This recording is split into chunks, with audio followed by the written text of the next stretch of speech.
Leur tabernacle, l'église est toujours remplie. Ils parlent de tout, mais sauf de la conversion, la repentance et l'abandon du péché. Type de l'évangile qu'il a prêché, pas cap converti même yon mouche. Type d'évangile superficiel, ça yo, qu'il a prêché, capable de créer des formes de sensation ou des formes religieuses, mais yo pas cap transformer l'homme. Et si moun cap coûté l'évangile, ça yo d'arriver converti, c'est un miracle. Qui sa conversion yé? C'est quoi la conversion? Conversion, c'est pas faire ou membre dans l'église, ou bien les ou fait dans l'évangile. Il y a un peu de monde qui croit que yo converti parce que yo fait dans l'évangile.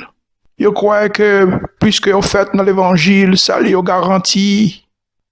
La conversion, c'est un changement volontaire de vue, de sentiment, d'opinion, d'attitude et d'action vis-à-vis de Dieu et vis-à-vis du péché. Quand on entend dire que quelqu'un a changé de parti politique, cela veut dire qu'il y a eu un changement dans ses opinions, un changement dans ses actions et dans sa sensibilité. Pour un politicien qui a changé de parti politique, il s'agit d'une conversion, c'est-à-dire un changement de disposition et de vue dans le domaine de la société et de la politique. La conversion, c'est se repentir. Cette repentance, c'est pas un remords, un regret ou bien un sentiment de culpabilité.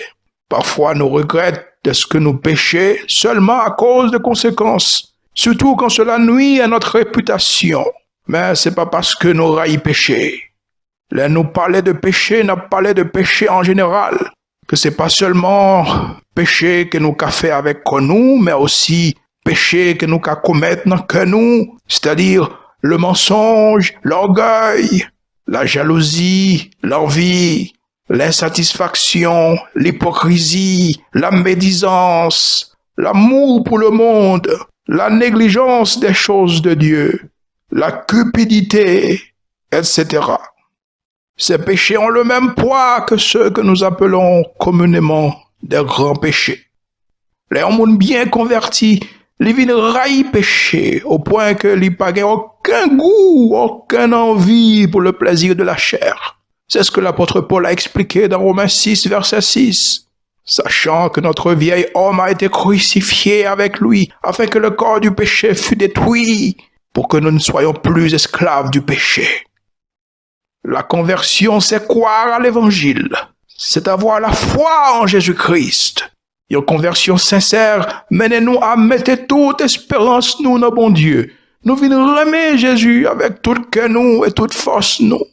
Et nous capables de dire comme l'apôtre, si maintenant je vis, ce n'est plus moi qui vis, c'est Christ qui vit en moi. Se convertir, c'est donner tout son cœur à Dieu. C'est là la foi d'Abraham, de Noé, de Moïse, des vrais prophètes de l'Ancien Testament et des apôtres du Nouveau Testament et de tous les vrais chrétiens. Les chrétiens bien convertis, une conversion sincère et profonde, son cœur est définitivement attaché à Dieu. Salomon a dit dans le livre des Proverbes, « Mon fils, donne-moi ton cœur. » Un appel à la conversion, c'est un appel à se soumettre à Dieu. Et se soumettre à Dieu est une obéissance de cœur, sans contrainte externe. Puisque vous aimez Dieu, vous obéissez à Dieu. C'est une obligation intérieure. Se convertir, c'est confesser ses péchés et d'y renoncer. Les péchés contre Dieu doivent être confessés à Dieu. Les péchés contre les prochains au prochain. Et les réparer de la mesure du possible. Finalement, une vraie conversion, c'est un choix. Choisissez aujourd'hui qui vous voulez servir.